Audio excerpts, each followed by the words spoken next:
First up, the big political story. We're tracking senior Congress leader Ghulam Nabi Azad, long upset with the party, has resigned from a key party post in Jammu and Kashmir, signalling well what could be yet another rebellion brewing within the Congress party. He was made the chairman of the party's campaign committee and stepped down from the post shortly after he was appointed. He has also resigned from the party's Jammu and Kashmir Political Affairs Committee. Sources indicated that Azad saw the appointment as a demotion, as he is already a member of the party's All India Political Affairs Committee. A veteran leader, he is also a former chief minister of the erstwhile state, served as a union minister and held many important party posts, Rishika. Well, absolutely. He was a member of the G23. And let's go right across to NDTV's Sunil Prabhu, who's joining us with the very latest on this. Sunil, what are you picking up? Ghulam Nabi Azad quitting from that important position just hours after he was inducted. He's clearly unhappy with several of those appointments. Well, he's quite clear that the decision why he's doing it, he cited health reasons. Of course, as you rightly pointed out, he's already in the Congress Working Committee, also an advisory body which Sonia Gandhi had constituted as the Political Advisory Committee. He's served 4 or 5 prime ministers. He feels that he's quite big for this kind of a job of being a chairman of the Political Affairs Committee of a union territory of Kashmir, Jammu and Kashmir, which has now been made a union territory. And in that backdrop, he feels that he doesn't really fit the bill. Having said that, his own loyalists have been appointed as the president of the Jammu and Kashmir party, the state unit, and it's in that context we'll have to wait and see what he does. There have been reports from Kashmir that some MLAs have been unhappy with the decision of appointing Mr. Azad's loyalist as the PCC chief. Some of them have resigned. There is definitely a lot of rumbling. But as of now, Mr. Ghulam Nabi Azad, who's a key G23 member or one of those dissenters, has decided to stay away from being the chairman of the campaign committee. Jammu and Kashmir, as you are well aware, is due for elections later next year. Once, of course, that revision of roles takes place, and it's in that backdrop we'll have to wait and see how things play out. But definitely the Congress making that appointment and seeing this embarrassment taking place. Sure. Sunil, has there been any official reaction from the Congress party over this very high-profile exit? Well, as of now, officially, Mr. Azad hasn't sent that letter. It's expected to be given shortly. And, of course, they will definitely speak to him and try to see how this can be resolved. But since he feels that he's too big for this position and citing health reasons, they will definitely have to look at alternatives.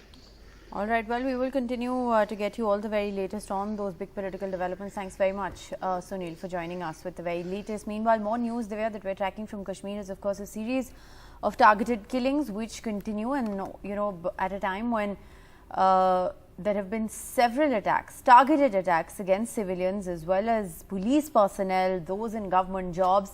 A Kashmiri Pandit was shot dead and his brother was injured in a firing by terrorists at an apple orchard. And this is again something that has happened in the Shopian district, a district where several of these cases have been reported in the past. Government sources, however, and this is really the worrying aspect of the story, have said that the attack was carried out by 2 terrorists linked to a group that calls itself the Al-Badr. And the victim, Sunil Kumar's family, was one of those families who never migrated from Kashmir, even during the 1990s, when the militancy was at its peak. Right, Rishika, you're mentioning how many attacks have been taking place, about 6 of them in the recent times that we have been reporting. Of course, these are recent killings in Jammu and Kashmir. Police guard was stationed outside their home. This comes about 3 months after the killing of a Kashmiri Pandit at a government office that sparked widespread protests by the community. It doesn't end there. According to sources, the government is bracing for more such violence to take place, Rishika.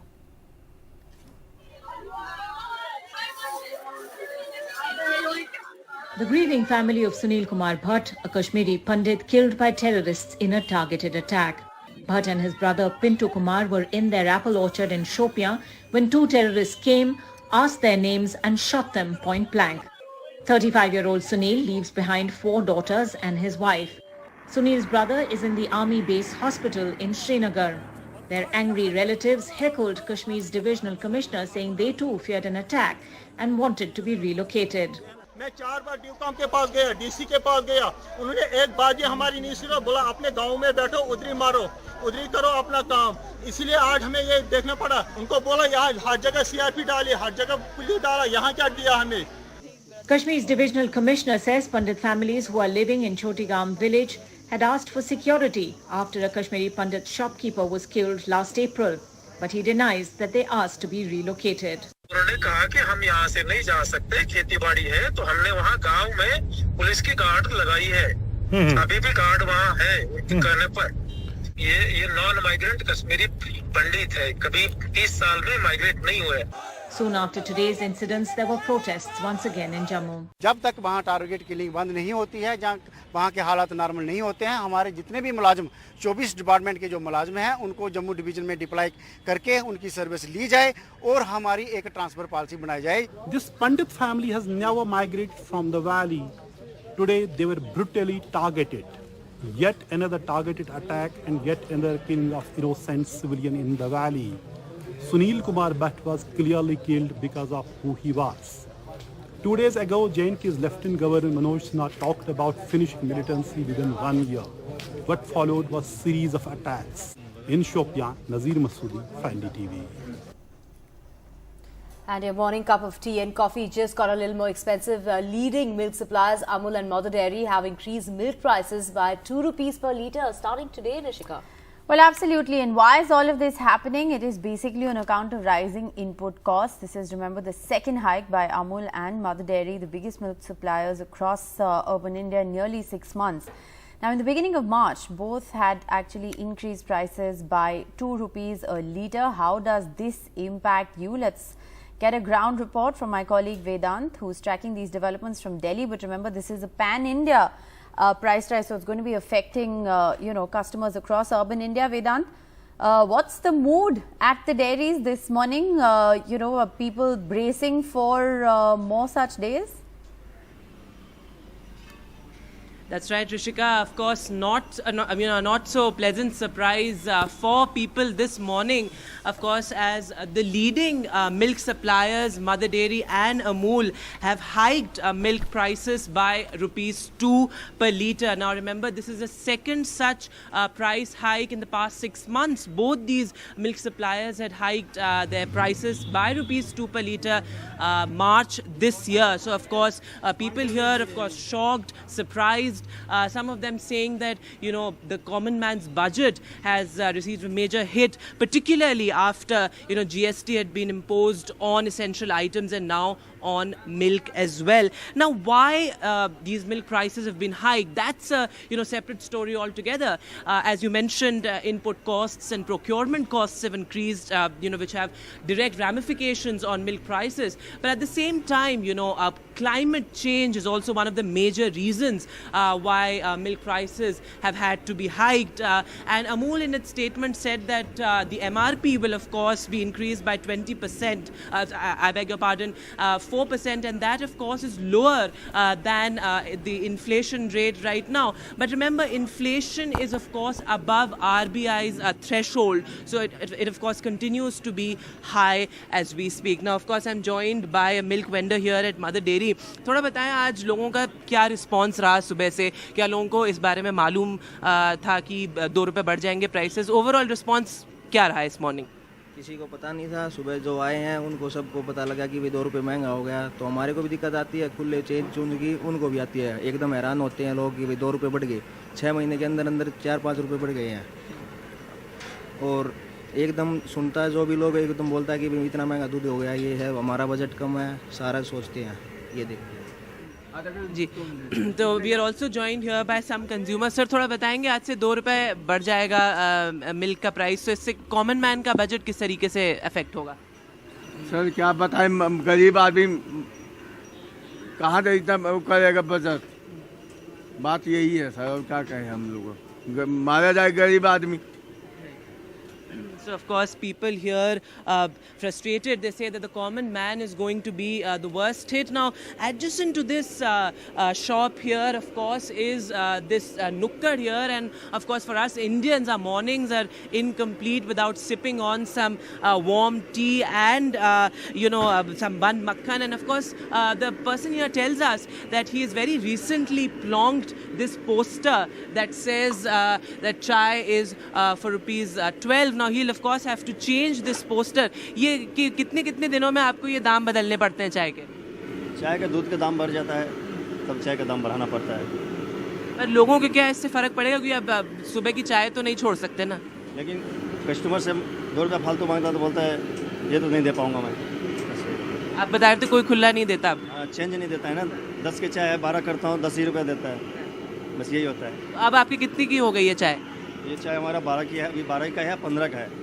और पिछले 6 महीने में कितने से दाम बढ़े हैं आपके चाय के? चाय का भी मतलब 2-3 साल के बाद ही दाम बढ़ा है। अच्छा। नहीं तो वही 10 रुपये का 8 रुपये का चलता था।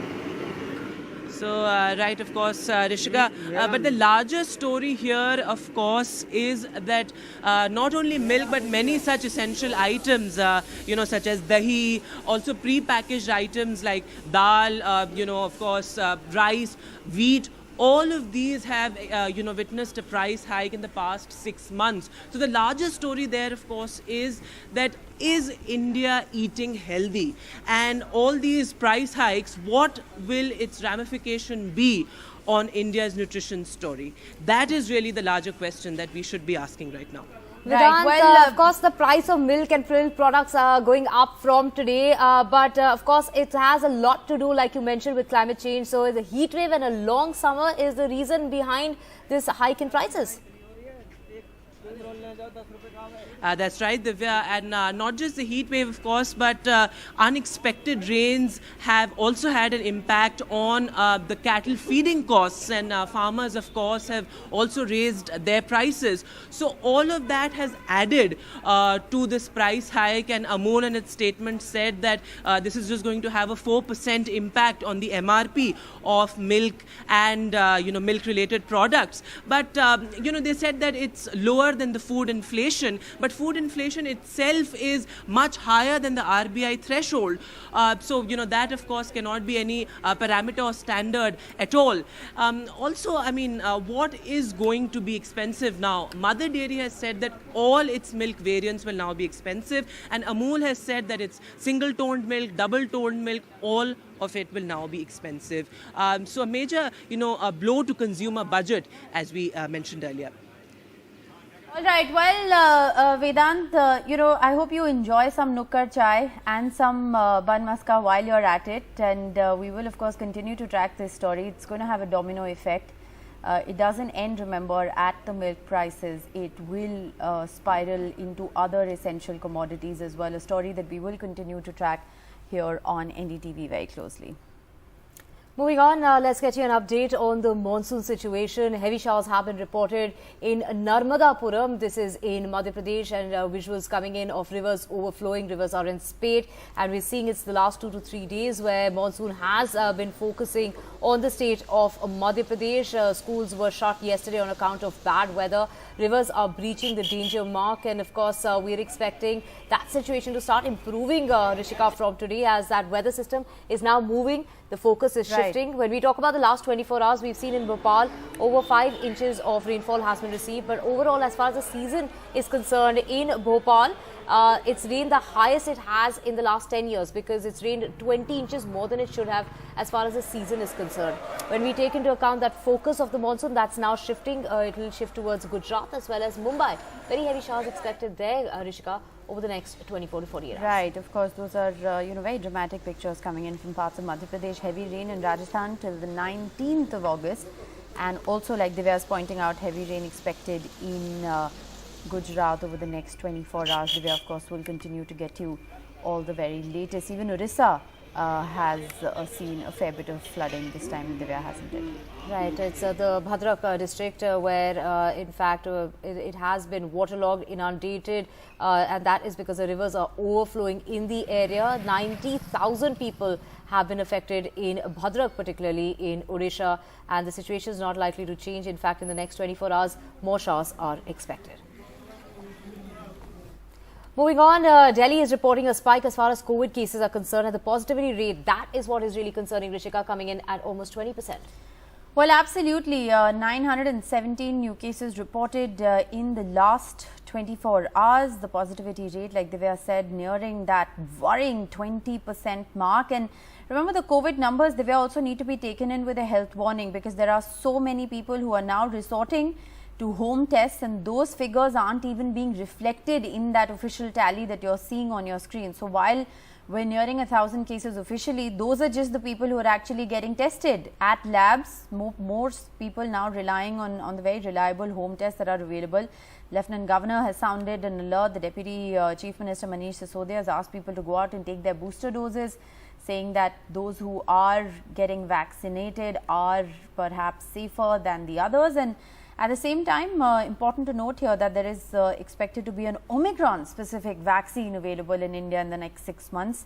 So a lot of development on that front as well. Meanwhile, hospitalizations and deaths in Delhi, that's the worrying bit, continue to rise. Right, Rishika, the mask mandate is back, but how many people are following that mask mandate is the big question. And situation about which we need to be cautious. I will not say that it's for everybody to be panicking around. We need to be cautious about the situation and keeping the whole thing into consideration. And you mentioned there are deaths also. I'd like to add to that also that there are 65 people who are on ventilation as well.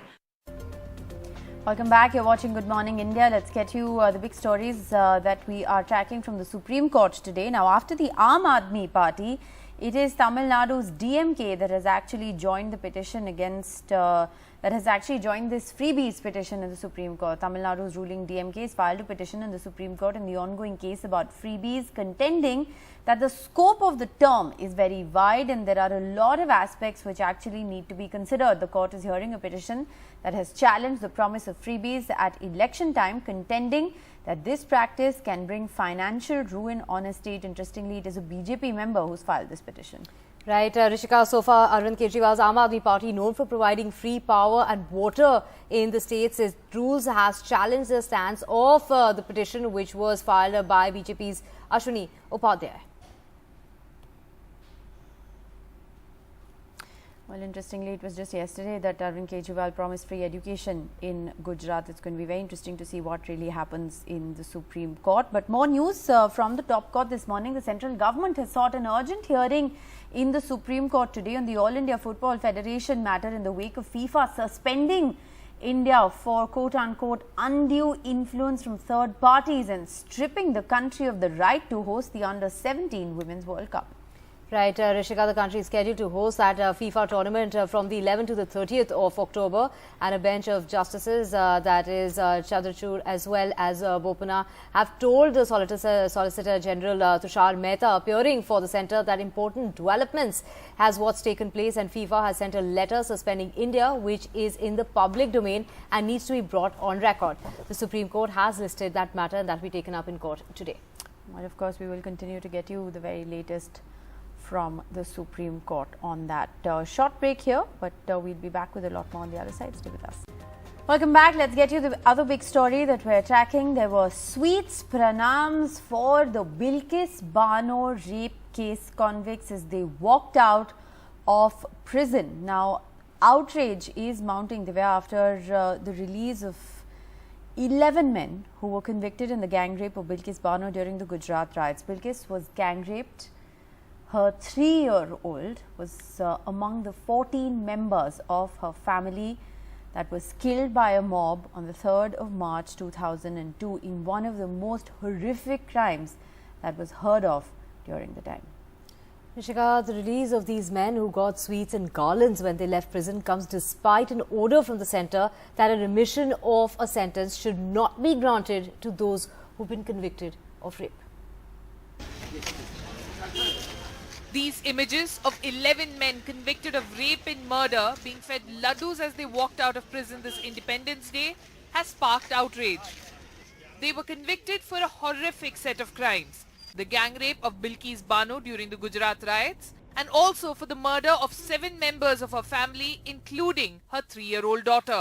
हमारे परिवार वालों को मारने लगे, कुछ सब पकड़ के कपड़े फाड़ डाले सबके, फिर सबको मार डाला मेरे सामने, फिर मैं बेहोश हो गई.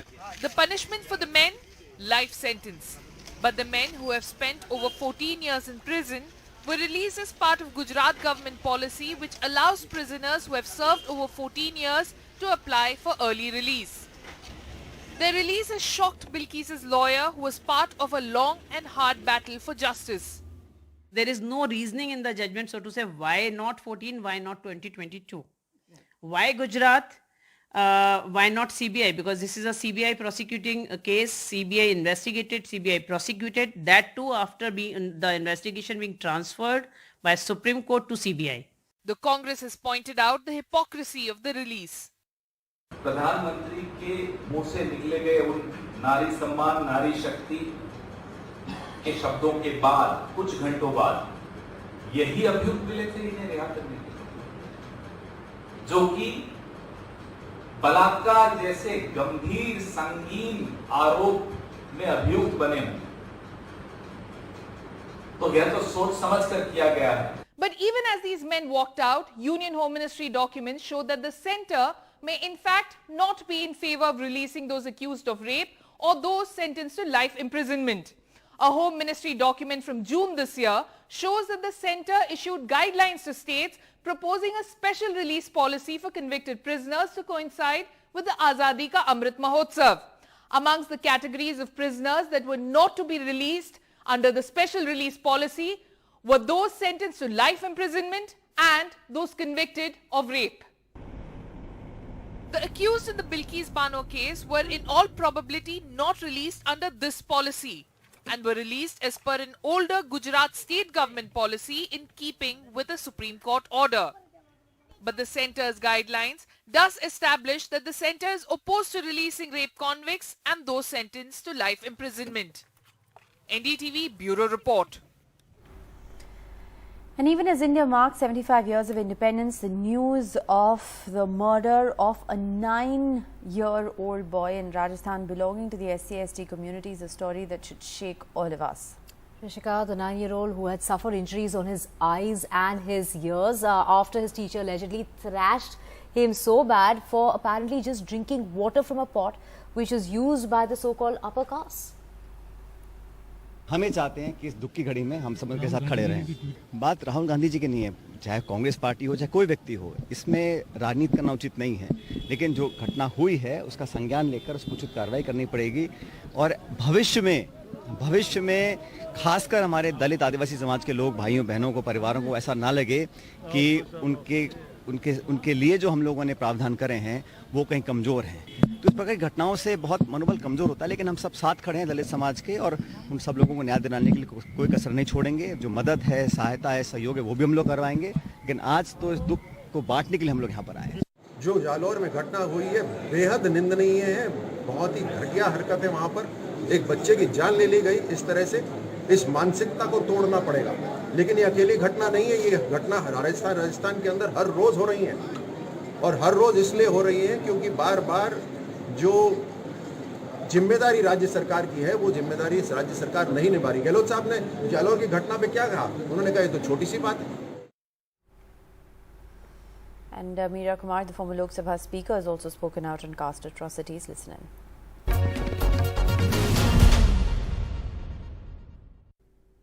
What has happened is worst. 100 years ago, my father was able to survive. After 100 years, the little boy dies. This is the progress we have made. Nidhi, I want to thank you for inviting me to this program. It's an honor and giving me the opportunity to express my feelings. I once asked my father, Babu Jagjeevan Ramji, why did you fight for the freedom of this country? Why were you a freedom fighter? Why did you take that risk? This country has done nothing for you or for your ancestors, except heap insults, humiliation, and inhuman atrocities on them. Why did you do that? So he said, no, free India is going to change. We'll have a casteless society. I'm glad that he's not there now, 75 years after independence, to see that India has not changed. Sad. Yes, you can see progress in this field and that field and that field, and you can make so many examples you can give. But what is the basic? What is the humanity, the human factor, the humane factor? What is there? Is it amiss? There's so much poison, hatred, violence in the minds of the people.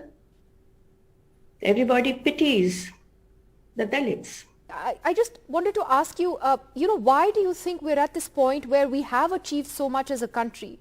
And, we're just so excited about celebrating 75 years of independence. But is this casteism so deeply entrenched? Do you think that this is something that's going to be nearly impossible to come out of? I think it is impossible to come out of. Nothing is impossible. We just have to put in our willpower, political will, social mindset. So many things we have to put in, so much of change. There's been so much of change. But why this has not changed? I know why it has not changed. My father had given me the example, reason why it has not changed. Do you want me to tell you? Please do. Time? If you have the time, I'll tell you. Yes, ma'am. Please go ahead.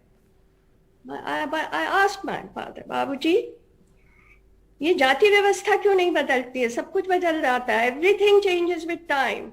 Why doesn't this change? He said, if your basic needs are met, रोटी, कपड़ा, मकान, इलाज के पैसे, पढ़ाई के पैसे, then you need two things. You need love and you need respect. Love is easy to get. In a family you get love. Friends you get love. But respect is very difficult to get.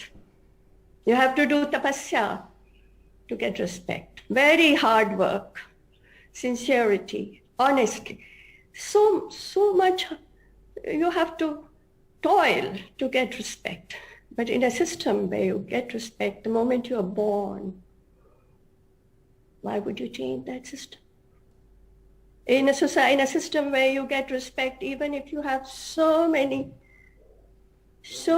defects in your character, why would you change that system? So those who have a hold on this system wouldn't ever want to change it. That is a reason. How much of this, ma'am, is a failure, you think, of the political class in this country?